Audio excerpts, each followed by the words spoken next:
Oh, hello, all my gorgeous brothers and sisters in Jesus. I just thought I'd start this new channel called Tina's Bedtime Stories because I actually am a writer and I've actually got two books published on Amazon, and one is called The Servants of the House, which is more of an adult story about forbidden love, and the other one here is about a children's story about a tigerfly that comes to save Earth.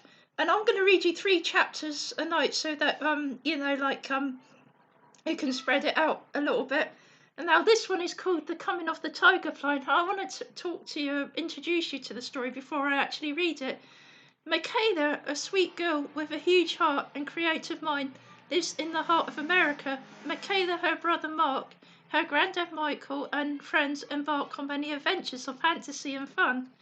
Meet many friendly creatures in the forest. Listen to their granddad, Michael, as he tells them stories. Search for treasure in secret places while keeping God and creation in their mind and heart. Will anyone believe Michaela and the mysterious creatures she has seen? Will anyone be ready to accept Tigerfly, a powerful creature as huge and resembling a tiger, who has massive wings and in his wings have all the colours of the universe and more, and sparkle like fire?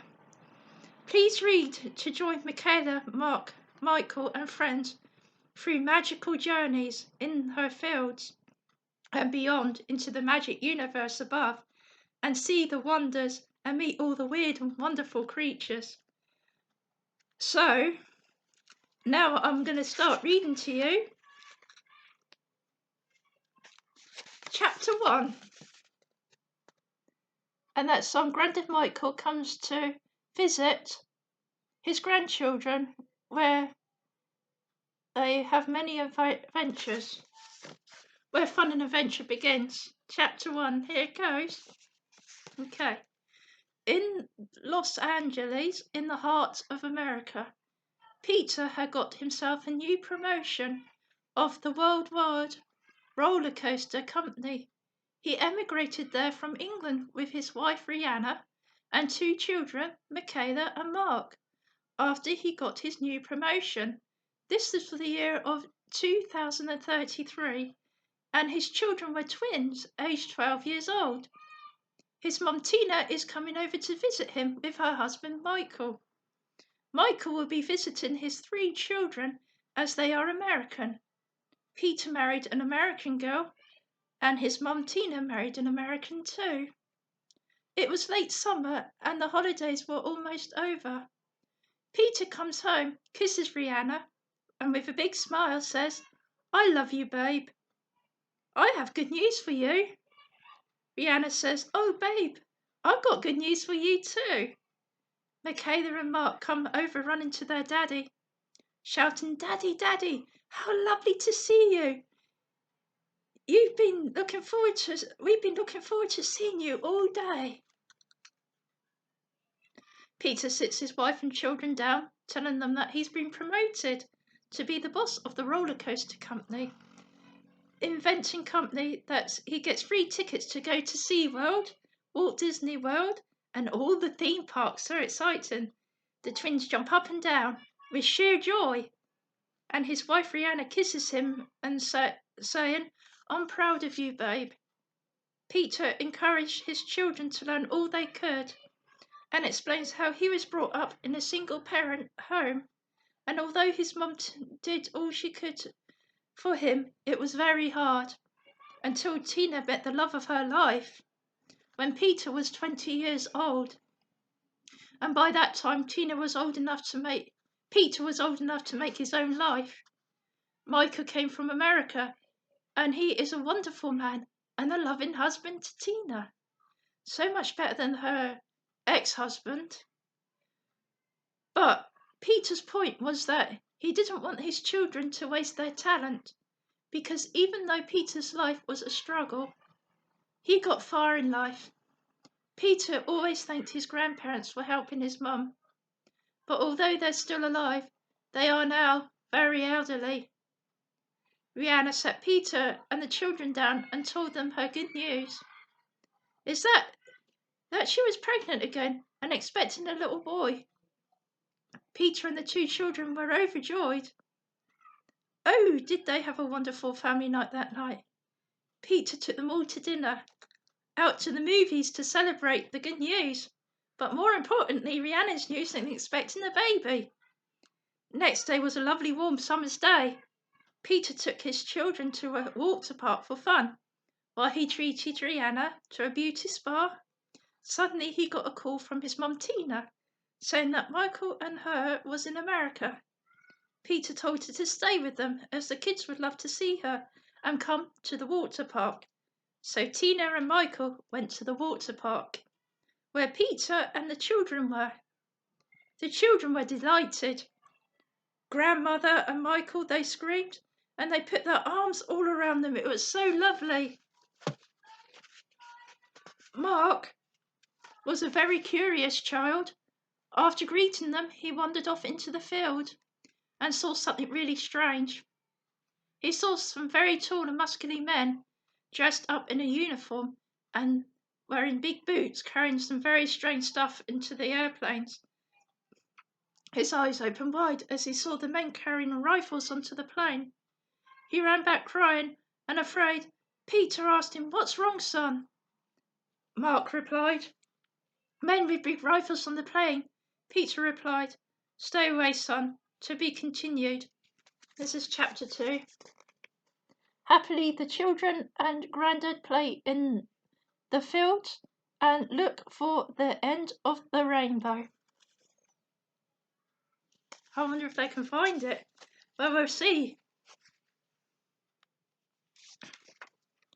After the water park, the children are tired and they go to pick their mum Rhiannon up from the beauty salon. The children put their heads out of the window, seeing all sorts of wonderful shapes in the cloud. A child's imagination is the most powerful, speaks more than 1,000,000,000 words. Michaela sees sweet butterflies and birds, but Mark sees in the clouds aeroplanes. Then he sees guns of war and is afraid. He reaches over to Peter, and poor Peter nearly crashes into the water next to the road. But he manages to swerve out the way just in time. They came home, and across they can see the big open field. After the family meal, Peter and Rhiannon catch up with Michael and Tina. Rhiannon explains she is very worried about Mark and asks what happened. Peter explains about the soldiers that Mark saw.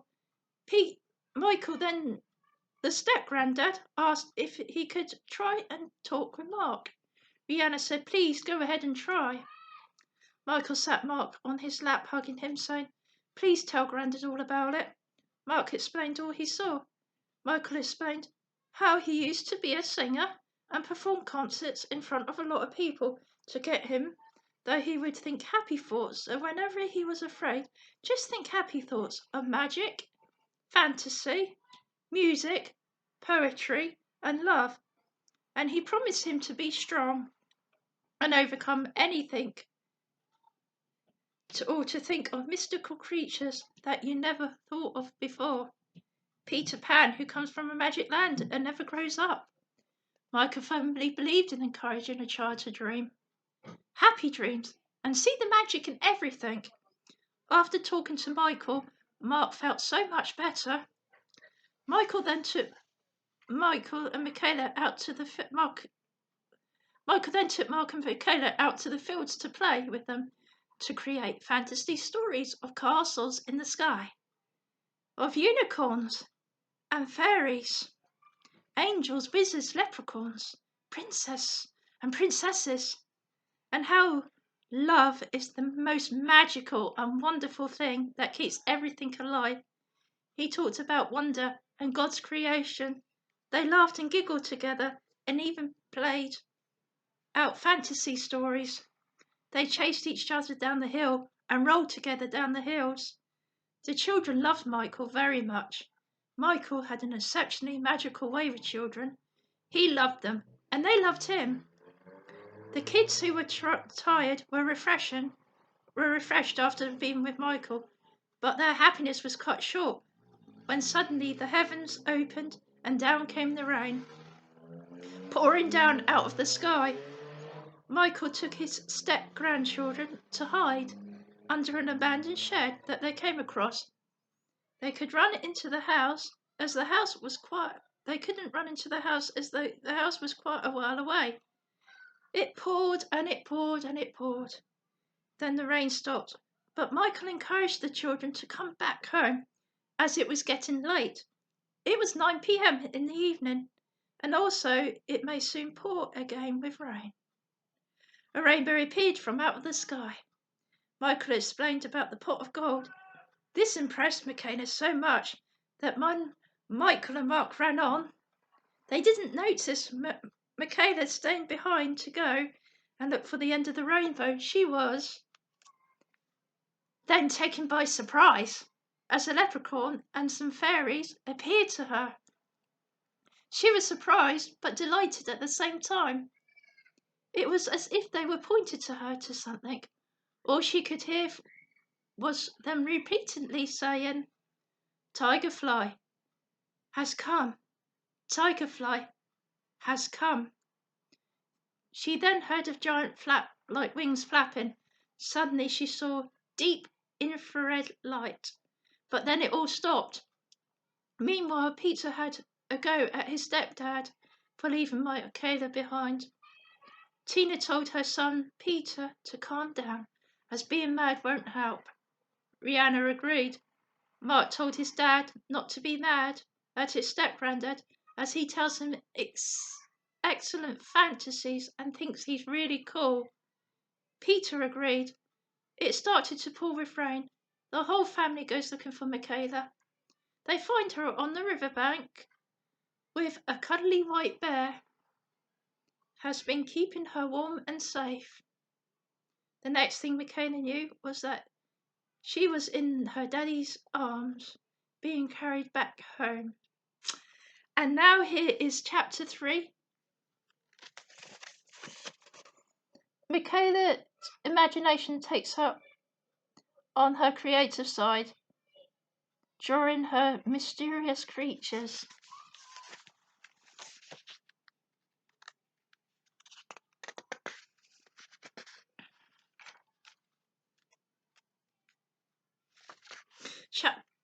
Chapter 3. After the holidays were over, Michaela and Mark were getting ready for school. And although Peter had taken his family all over the various theme parks as promised, Michaela did nothing else when they got home but draw butterflies with tiger bodies. And what's more, she kept having recurring dreams of this mystical creature that only she seemed to understand. It was 7:30 a.m. in the morning. The family was having breakfast, ready for school and work. Michaela was drawing pictures of the tigerfly she saw in her dream. Mark scolded her, saying, "You live in Fantasyland, sister. You keep talking about tigerflies, leprechauns, and unicorns, and the pot of gold. That's at the end of the rainbow. Grow up, sister." Peter rebuked Mark, saying, "That's enough, Mark." Mark replied, "It's true, though, she's living in a fantasy dream." Rihanna walked over to Michaela and gently said, "These are beautiful drawings, but you must realise that you suffered a nasty fall, and your mind is probably just playing tricks on you. You are believing what you want to be real." Mark raised his eyebrows. He was fed up with it all. Peter gently said to Michaela, "How about if you see a professional person, like a counsellor, to talk to them?" Michaela got away from the table and cried and shouted, "I know you all don't believe me, but I did talk to a leprechaun, and I did see Tigerfly. I know I did." Michael was there, and she ran into his arms, pleaded, "I want my grandparents to take me to school. At least Michael believes me." Michael gently said, "What about your dad?" Peter replied, "It's okay, Michaela can go to school with you." So Peter took Mark to school, while Michael and Tina took Michaela to school. When they arrived, there was a lot of children were playing outside, waiting for the school bell. Michael introduced Mark and Michaela to his daughters. They were to his daughter's children, his grandchildren. They were boys. One was the oldest in the class, the other the youngest, 11 months apart in age, and would be in the class. Their names were Joseph and Prince. They also had a little sister in a class below them. She was only 9. Her name was Princess Josephine. The boys went off to play, and the girls were left behind. They all seemed to hit it off straight away. Michaela showed her step-granddad the picture of the Tigerfly again, saying, "Grandad, I know they don't believe me, but I know what I saw." Michael gently replied, "I believe you, sweetheart." She replied, "Really?" Michael replied, "Yes. The universe is filled with magic. It is in the air, it's everywhere." Michaela smiled, then little Josephine said, "I believe you too." She smiled again and they went into class. Meanwhile, Michael was taking Tina out for dinner. Michael told Tina everything that Michaela said and that he told her. He believed her. Tina said, "Are you crazy, babe? My son has been so worried about all the fantasy Michaela's been having, and you are just feeding her more there." Michael got a bit annoyed and asked, "Well, let me ask you this. Who are you to judge what love has created in the universe and what love hasn't?" Tina replied, "Let's just forget about it. I love you with all my heart, but you two live in a world of your own sometimes." Michael replied, "Well, yes, I love Peter Pan and all that love has created." Meanwhile, at school, their teacher asked the children what they did for the summer holidays. She says, "Now, let me see. Oh, yes, I will pick Michaela to come at the front and tell her all about the holidays." Michaela came forward. She started drawing unicorns, butterflies with tiger bodies, and leprechauns all over the silverboard. She just talked about the voices saying Tigerfly and the dreams she had about them and the pot of gold, and all she experienced. The other kids just laughed and ridiculed her. Her brothers and step-cousins looked on very worried about her. The teacher shouted, "Settle down! Enough now, class!" But the taunts just got louder and louder until suddenly a great noise came from outside the class windows. Planes chasing each other. The classroom vibrated and the school bell rang. The teacher informed the class, "You must go home early sometimes. Come up, and we want to keep you children safe." With that, the whole class rushes out. Michael's grandchildren go home with Peter's children and run homewards. On the way back from school, bullies surround Michaela and Peter and the other children. Mark says, "Back off, my sister, or you'll be sorry." But they were no match for the bullies. They ran as fast as they can away from them, but the bullies soon catch up again. "Tigerfly, Tigerfly," they haunted Michaela. Mark replies, "Shut up and leave my sister alone." One of the bullies grabs Mark, but just in time Michael is around. When the bullies see an adult, they scamper, and Michael walks home with the kids. At home, Brianna is crying her eyes out. Peter arrives home from work and asks his wife, "What is it, sweetheart?" Suddenly, all eyes and ears are turned to the TV. Never thought it would come to this. Was this the beginning of World War III? And that is the end of chapter 1, 2, and 3. And I'm about to read 4, 5, and 6 in the next video. Thank you for listening, all. God bless you, and bye.